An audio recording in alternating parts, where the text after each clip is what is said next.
We're back. This is Joe Hoft on the Joe Hoft Show. As I mentioned before break, we have an incredible guest with us. He's been with us before, and we're happy to have him again. Attorney Ron Coleman. Ron, welcome to the Joe Hoft Show. Hey, Joe, good to see you again. Thank you. Thank you. Thanks for being here. I guess you've been kind of traveling a bit lately, weren't you? Were you in I Hawaii? really Was it last week or where was it? yeah, I was in Hawaii, so I couldn't join the show. I was in front of the Ninth Circuit Court of Appeals, which solely in the interest of justice grants itself a session in Hawaii, and oddly enough, in February. But it was Yeah. actually it was a great experience because so this year I've been both in Alaska and Hawaii, two places I was really quite sure I would end my days never having visited, and I visited them both within a couple of months.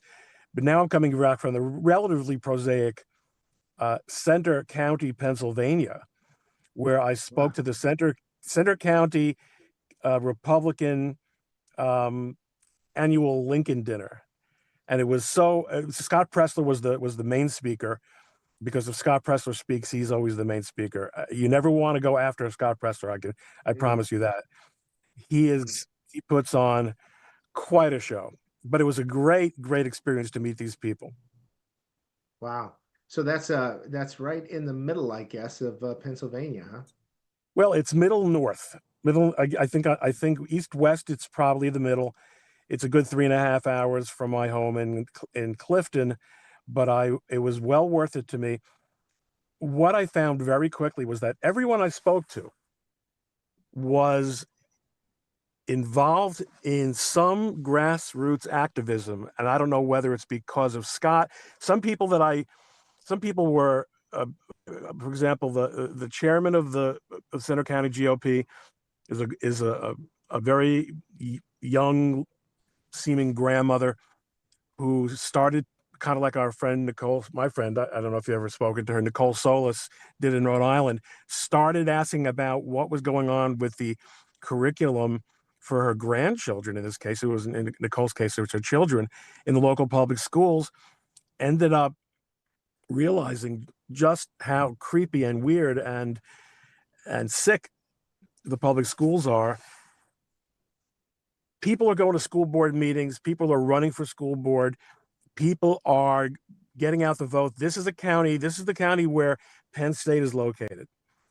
And they flipped the county with the help of Scott. They flipped this county red in November. It can be done. And these people are doing it. And it has to be done. Yeah. Well, that's a big county to flip. These school cities like College Station and Madison, Wisconsin, and Oh, University, Iowa City, Iowa, all these Big Ten schools I'm thinking about, but many of these schools in the Big Ten where these places are, they're hard to win. They're hard for conservatives to get a hold. There's for some reason it's been difficult, challenging even.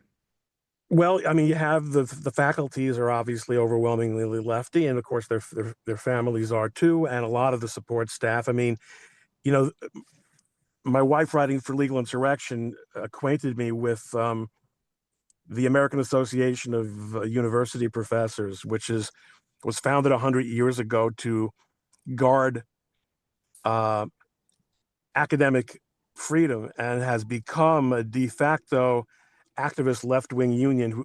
The main interest of which the main interests of which are promoting and maintaining DEI right in the face of Supreme Court rulings. They don't care. They're activists and boycotting Israel. That's the academic freedom for the AAUP in the 21st century. So that's the university scene. But one of the things I learned is that students register to vote, which is obviously appropriate if they live there and they're voting there, that's fine. But no one ever unregisters them. So the Mm. simple act of just catching up with who's no longer in town often flips the voter registrations and leaves a lot less room for fraud because the more registrations you have, the more mail-in ballots you have, and it really is doable. And the thing is, a state like you mentioned Iowa. I don't know about Madison. Madison is really pretty far gone, but something like this is a county where as elegant as this event was, and as sophisticated as the people were whom I met with last night and spoke to, overwhelmingly people involved in agriculture. This is farm country. This is real red, real red America. Overwhelmingly, Trump people, and the change over the last couple of years is conservatives are realizing that although our natural inclination is to be passive, to be conservative with a small c, to not make waves and to just try to get along, there's a war against us, against our religions, our churches, our synagogues, our heritage. And if we don't get active, if we aren't proactive politically, socially, culturally, we will be extinguished. I don't mean in the genocidal sense. Culturally, though, it is a sort of genocide, and we're bringing it on ourselves if we don't do something about it. It was really, to be in a place in 2021 where they say before the Pledge of Allegiance, they have an honor guard marching the flag. Everybody stands up. We sang we sang the Star Spangled Banner. Everyone knew the words. We said the Pledge of Allegiance, and at the end, we were led in song by "In America the Beautiful," the first verse of which everyone knows the words. This is still America. It's really out there, and what Nixon called the silent. Wasn't it Nixon who turned the use? I think Reagan maybe as well. Well, the silent majority, though. I think they're not. We can't be silent anymore. No. I think we. I think you're right, Ron. It's great. It sounds like a great experience, by the way. It really was. Those are the salt of the earth. Those are the best people. People you'd love to be around, that you'd love to live around, you'd like to be with. They're just great people. They really were. I mean, it really was such a, look, I'm a neurotic Jew from New York, every intellectuals and lawyers, and these were sophisticated people doing all kinds of, people who own multiple farms, and they've got business. We're not talking about Mr. Green Jeans from Captain Kangaroo. It's the 21st century. These are people who are involved in agribusiness. They're involved in advertising, working remotely with clients from major cities. But they are tuned into the national, the national debate, the political issues that matter to everyone, because they see it's coming home to them, and they really just interesting and interested in other people. So it really was a refreshing opportunity. I hope, hey, if you're listening and you've got a county, you got a Lincoln dinner coming up, find a way for me to get to you. I promise you a good time, but I'll tell you this much: the Scott Pressler is really a folk hero in Centre County. He's the one who helped flip it, and he spoke last night. They worship the ground he walks in, and anyone who says anything about conservatives not tolerating any aspect of Scott Pressler, they don't know what they're talking about. Scott is people lined up. When I left, they were still lined up to talk to him, especially the young conservatives, the college Republicans who had their own table. He's such an incredible personality. His mastery of who's running and what the districts are and what the candidates are, wherever he goes. I mean, he is a force of nature. It was just a great night, and great to see Scott again too. Wow, that's amazing. So you get to go to Middle America, meet some of these great Americans out there. Really, the people that voted for Trump and just hordes this election. But it was also people in the big cities. It was America. People were tired of this. Things are changing right now. I wanted to play this one clip for you. This is from, I believe it's from CNN recently. I think maybe even last night, and it's a discussion about President Trump and what he should and shouldn't be able to be doing right now, as only CNN could do. So let's play this. It's real short, but I'd like to get your comments on it. Here we go. Here's what I think is a joke. that you have these partisan hack Democrat attorney generals. They get together, and the only thing they know how to do is try to nullify the results of the last election by venue shopping these district court judges. They find the most lunatic liberals they can. They file lawsuits knowing full well they're going to try to usurp the president's authority, tie this up in court for years. That stuff is sacrosanct. And you've got people going in there who don't know anything about that system. But these are also just restraining orders. Doing this. They're He knows asking nothing about it. What you just said is so profound. You said these people don't know anything and they don't know what they're doing. That's right. But they're appointees. But Elon Musk. I understand. But they are appointees of the duly elected president. So your view, you're here as our legal expert, but your view is because you don't personally believe they know enough that the duly elected president, who appointed a Treasury Secretary and who appoints special appointees like Elon Musk, shouldn't be able to act as the president because you don't personally believe they know enough? Well, they Is that certainly how it works? no. Or do elections mean anything to you? Well, it's got nothing to do with elections. Of course it does. He's doing the fact exactly of the what matter we is The truth was there told is a tonight. law. The truth was told. Hold on.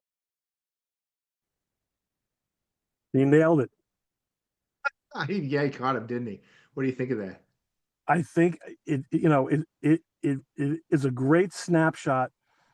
And, just this morning, Justice Roberts, these cases are bubbling their way up to the Supreme Court.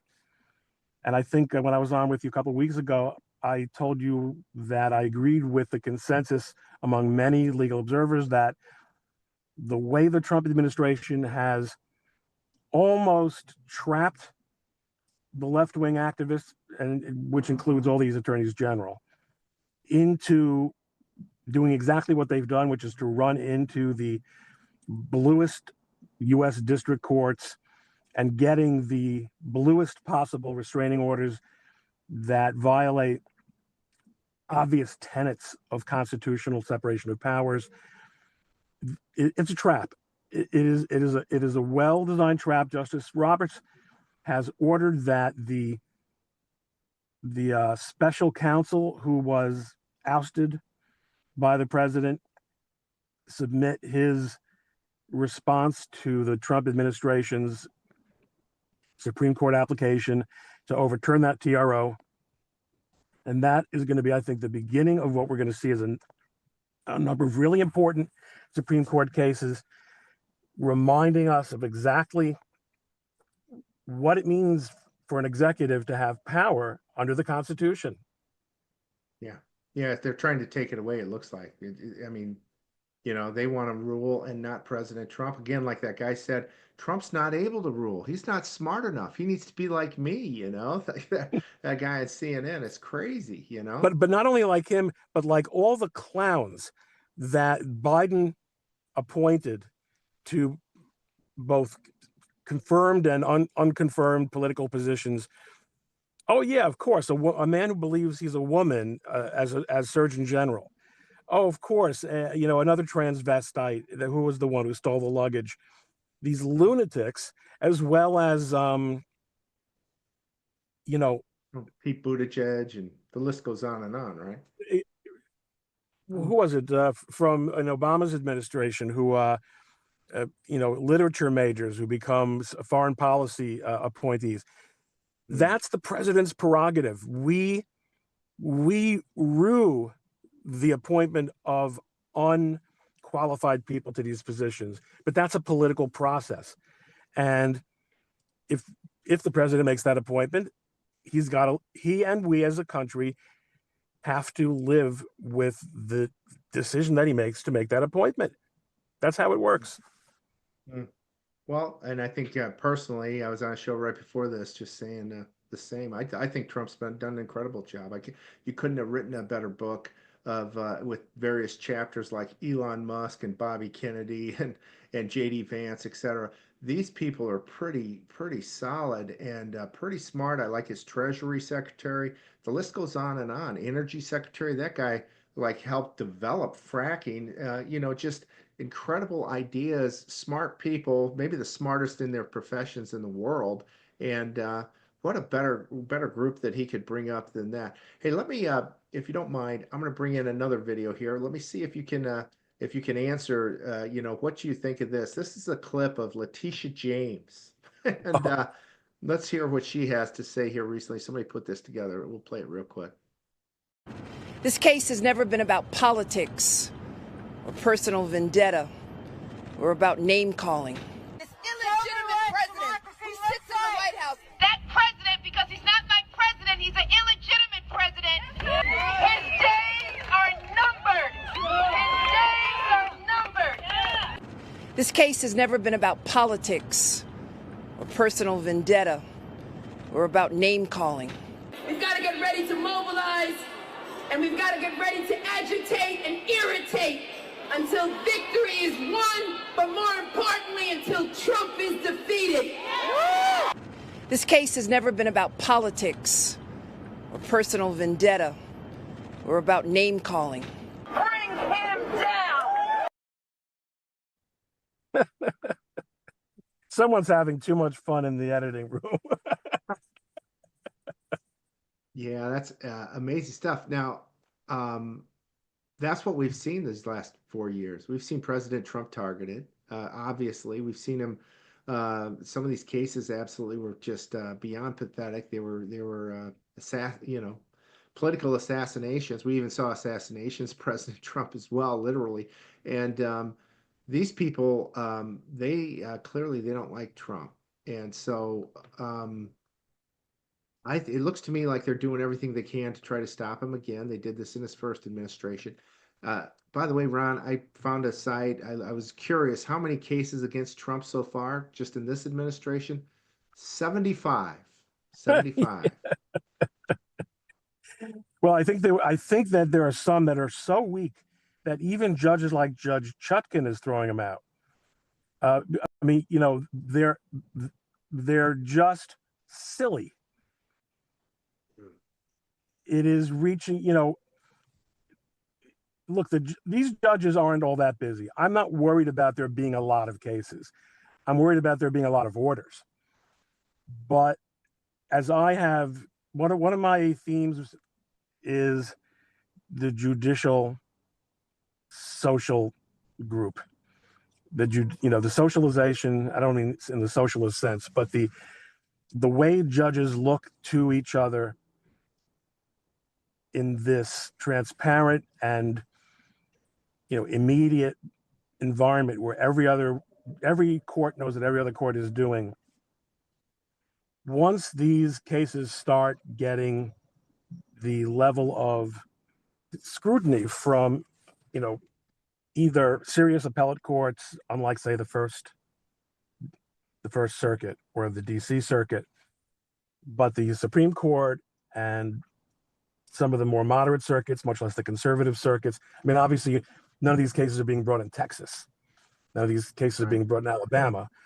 But this is what they do. And by the way, the nonprofits, the NGOs that justify their existences by filing cases like this have to bring these cases. This is what their donors demand that they do, and that's what they're going to do. I was just thinking about this. What a mess this is, that we've got judges that are so biased. And it's just so, to me, and I don't, maybe I'm biased myself, and I probably You am, are, Joe. but Yeah. I am. But I'm telling you, some of these cases, I just find them toxic. I just think they're just unbelievable. I thought the January 6th cases were terrible. I thought the cases against Trump were terrible. And they chose these judges that to me were they were Obama judges over and over. We see that. Well, there's a maybe problem. Remedy. What's the remedy for this? Yeah. Well, someone has to take a good look. And I know some people are looking at it at the process of how judges are selected for specific cases. Now, we know that Letitia James 2 weeks ago went on a Friday night when her team knew that Paul Engelmeyer, who is obviously an activist judge in the Southern District of New York, I've dealt with him on commercial matters, and I was very disappointed in how he handled a number of things. She got the judge she was looking for. If that was judge shopping, she knew what was on her list. That's one thing. But when we're supposed to believe that judges are arbitrarily assigned, and they're obviously not arbitrarily assigned. And I had this in the Middle District of Alabama when I sued the Southern Poverty Law Center on behalf of Gavin McInnes, and we got the one liberal judge. We saw the clerk do something that we didn't really quite understand, but she didn't go to the wheel. And evidently we need to look at the process both in the federal and state courts of how cases are assigned to judges. That's a hidden and potentially very corrupt process. I agree. No, I agree. Absolutely. As well as the jurors. We need to look at how some of these jurors are picked too. That's January 6th cases. My understanding, for example, some of these jurors showed up in multiple cases. So, how does that figure out? How are they getting back in there? And they, they all ruled against these January 6th guys. So, well, January 6th happen. That was like talk about a mind virus. It's like an entire city lost its mind. Look, I tried a case in D.C. in front of Judge Boasberg, who has been one of the January 6th judges. It was a copyright case. It did actually arise out of a January 6th case, but it was really just a business dispute. And I did well, and I got to speak to the jurors afterward. And they were, as a mixed group, men, women, white, black, they were so level-headed and so normal and so reasonable. I was thinking, are these the same kind of people who are agreeing to convict little old ladies for walking into the Capitol for 10 minutes of felonies? Like what came over the system on this January 6th stuff? You're 100% right, Joe. It is inexplicable, but something's got to be fixed. Yeah. I was thinking, I don't know if it would be beneficial when these cases are raised with, to me, clear judges with bias. I mean, we could see by the records. I could list some that Amy Berman Jackson that oversaw Roger Stone's case, I believe Paul Manafort's case, and a number of these January 6th cases. She was ruthlessly, I thought, biased against these guys. She's an Obama judge. I just found her just wicked. And so what do in cases like that, would it be, there seems to be no alternative now. We just got to say, oh, well, you're stuck with it. And when going in, that you don't have a chance. You just really literally, I think if I went in front of Amy Berman Jackson, I believe I'd get a chance about as much as 0%. It's no matter what it was. Doesn't matter. Yeah, it's really a problem that people like this are in the federal judiciary, and that they're, especially in the DC circuit. I think in the Second Circuit, in other words, in the New York cases, the Second Circuit is a liberal circuit, but it's not an insane circuit. I mean, they did have to be spanked very hard until they got the message on the Second Amendment.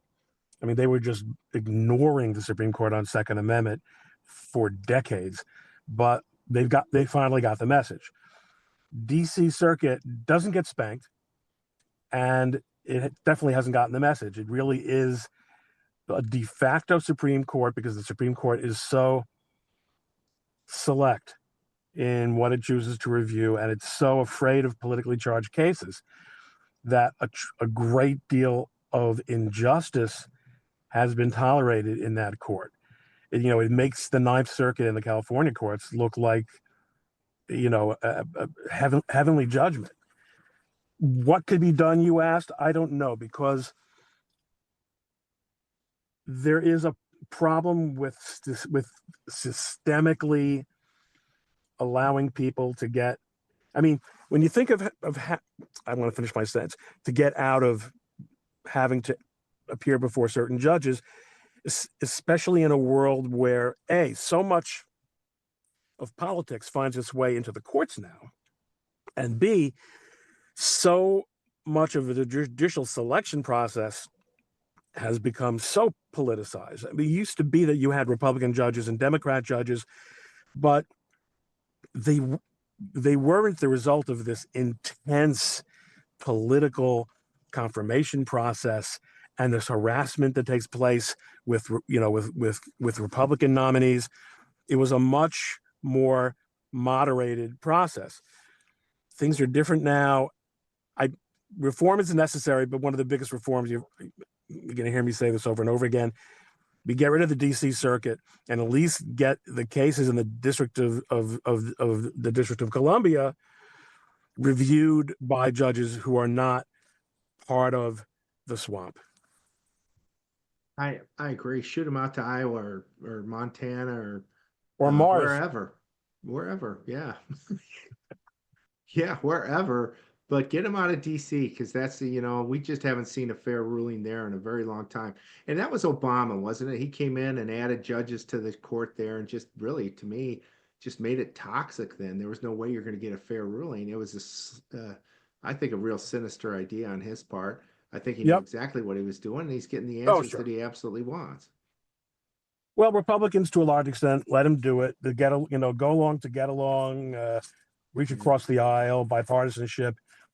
Again, conservatives are conservative people. They don't look for conflict. They like to believe that they can work things out. Well, guess what? We used to, what you can't have a war if both sides if both sides don't show up, right? But if one side shows up and the other side doesn't, then you have conquest. There's no war. You have conquest, and that's what we had through the 90s, and lots and lots of Republican folding, and people have had it. That goes back to what I said about the people that I spoke to in Centre County last night. That time is over. Now we are in a world where we're going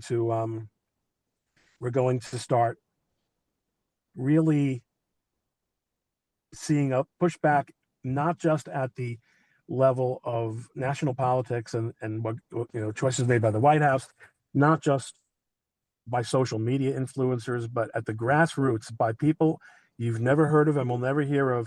They're getting the job done, and there's reason to be optimistic.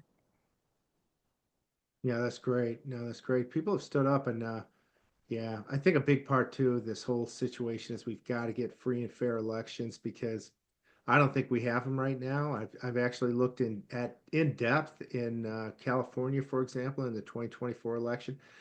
We've got an estimate that 17% of the people on the voter rolls out there aren't even citizens, because they let anybody sign up for a driver's license, and then they just shove that name directly into the voter rolls, and there you go, and that's your voter roll. And that's been going on for, I don't know, 5-6 years, and so they've got a lot of contamination in their voter roll.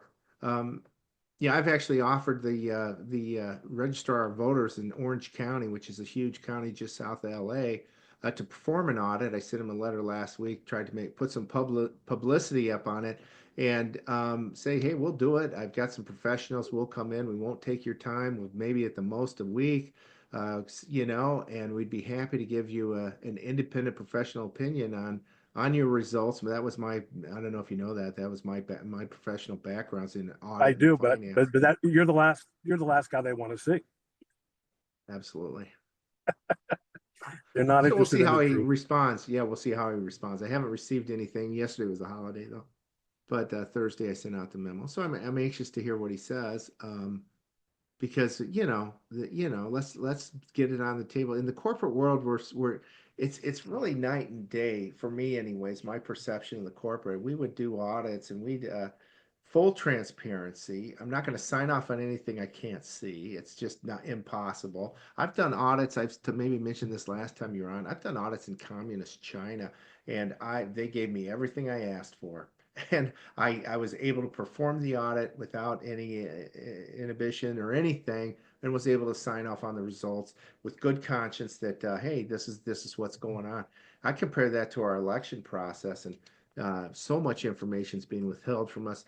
Quite frankly, maybe the same thing in the legal profession, as I'm seeing situations where maybe another example with the January 6ers, or some of the stuff that Andrew Weissman has done over the years, where they're not providing all the Brady material that people are due per their rights. And so that's bizarre to me. I don't understand it. In the corporate world, everything's on the table, and here see, our legal profession should be held to a higher standard, and it looks like it's not. And not only the legal profession, but prosecutors, people who not only have the privilege of appearing before the court and are officers of the court, but who have the privilege of speaking in the name of the people of the United States of America, and who can deprive people of their liberty and property by virtue of that power. They are supposed to act on a very high ethical level. And what we've seen consistently is that they don't. And when they don't, even when they resign, they turn it into a political, would be at least coup de grace, like these Southern District lawyers resigning as, first they frame themselves as dedicated Republicans and conservatives, and they're shocked at Trump. Yeah. And then you look a little bit below the surface. They're phonies. They've been political operatives from go, and they're political operatives on the way out. Yeah, absolutely. Well, we've got a lot of work to sunlight. Do. Yes, we do. We need more sunlight. We got a lot of work to do, and hopefully we can, continue to work and shine light. Like you said, shine light's the first step. Second step's, I guess, addressing the issues properly, so we have sunlight all the time. Yeah, Ron, it's an honor to have you again. Really appreciate you being here. A real pleasure. Looking forward to seeing you again. Yeah, me too. So have a safe trip home. Thank you. Glad you enjoyed your trip in Pennsylvania. We'll catch up soon. I did. So long. Thank you. We'll be back tomorrow on the Joe Hoft Show. Thanks so much for listening in. We'll see you then.